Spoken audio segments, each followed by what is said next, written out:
اعوذ باللہ السمیع العلیم من الشیطان الرجیم من حمزہ ونفخہ ونفثہ یعلم ما بین ایدیہم وما خلفہم۔ بھائی کا سوال یہ ہے کہ کیا اللہ رب العزت عالم الغیب؟ جی میرے بھائی، اللہ رب العزت ہی عالم الغیب ہے، اللہ کے علاوہ کوئی عالم الغیب نہیں ہے۔ غیب کی خبر رکھنا، غیب کا جاننا، یہ اللہ رب العزت کی صفت ہے، اور جو شخص اللہ کے علاوہ کسی اور کو عالم الغیب مانتا ہے، سمجھتا ہے، جانتا ہے، تو گویا کہ وہ اللہ رب العزت کی اس صفت میں اس کو شریک کر رہا ہے۔ تو اللہ رب العزت کا جس طرح ذات میں کوئی شریک نہیں ہے، اسی طرح اللہ رب العزت کا کوئی صفات میں بھی شریک نہیں ہے۔ اللہ رب العزت کے علاوہ بعض لوگ جو ہیں وہ انبیاء علیہ السلام کو عالم الغیب کہتے ہیں۔ ہم کہتے ہیں انبیاء علیہ السلام عالم الغیب نہیں تھے۔ اللہ رب العزت جب چاہتا، جتنی بات کی، کسی غیب کے معاملے پر خبر دینا چاہتا، اللہ رب العزت وحی کے ذریعے خبر دے دیتے۔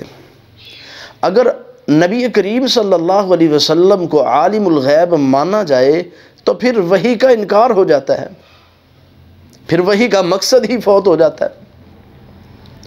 اللہ رب العزت نے وحی کے ذریعے اپنے محبوب کو غیب کی باتوں پر اطلاع دی ہے۔ اطلاع علی الغیب پر ہم کوئی اختلاف نہیں رکھتے۔ کلی طور پر جو کہتا ہے کہ اللہ کے رسول صلی اللہ علیہ وسلم عالم الغیب ہیں، اس بات پر اختلاف ہے، کیونکہ یہ اللہ کی صفت ہے، اللہ کے رسول صلی اللہ علیہ وسلم کی یہ صفت نہیں ہے۔ اللہ غیب کی جس بات پر اپنے محبوب کو اطلاع دینا چاہتے تھے، اللہ رب العزت اطلاع کر دیتے۔ اس پر بہت ساری دلیلیں ہیں۔ سیدہ عائشہ رضی اللہ تعالیٰ عنہ کے وہ واقعات، ہار جو گم ہوئے، ایک دو دفعہ ہار گم ہوا، اور اسی طرح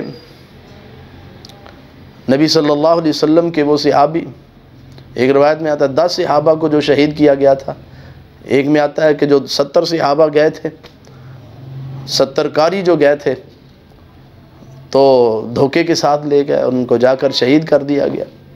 اگر اللہ کے رسول صلی اللہ علیہ وسلم کو علم ہوتا تو وہ صحابہ کرام کو کیوں بھیجتے، جو آپ کے خون پسینے کی کمائی تھے، بہترین قرآن کے قاری تھے، بہترین قرآن کے عالم تھے۔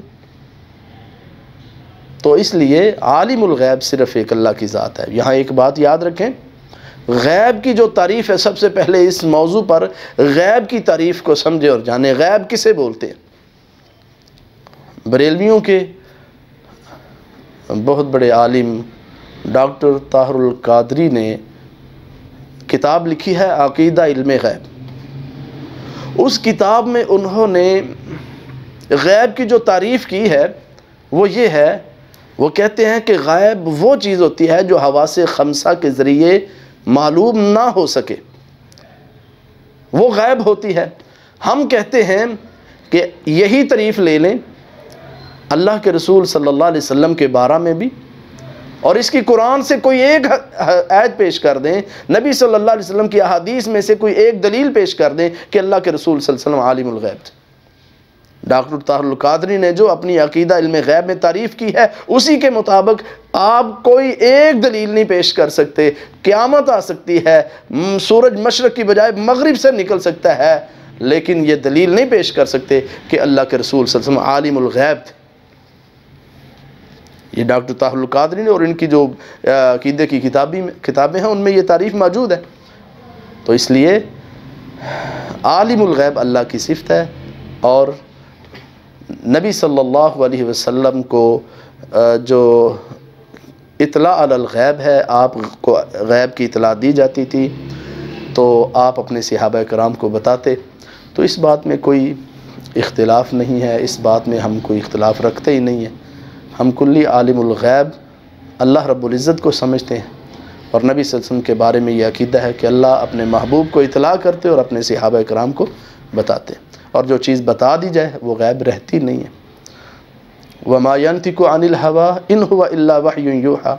رسول پاک صلی اللہ علیہ وسلم تو اتنی دیر تک اپنی زبان مبارکہ سے جو ہے کوئی دین عن اللہ کے بارے میں کلام ہی نہیں کرتے تھے جب تک اللہ کی طرف سے وحی نہیں آ جاتی تھی۔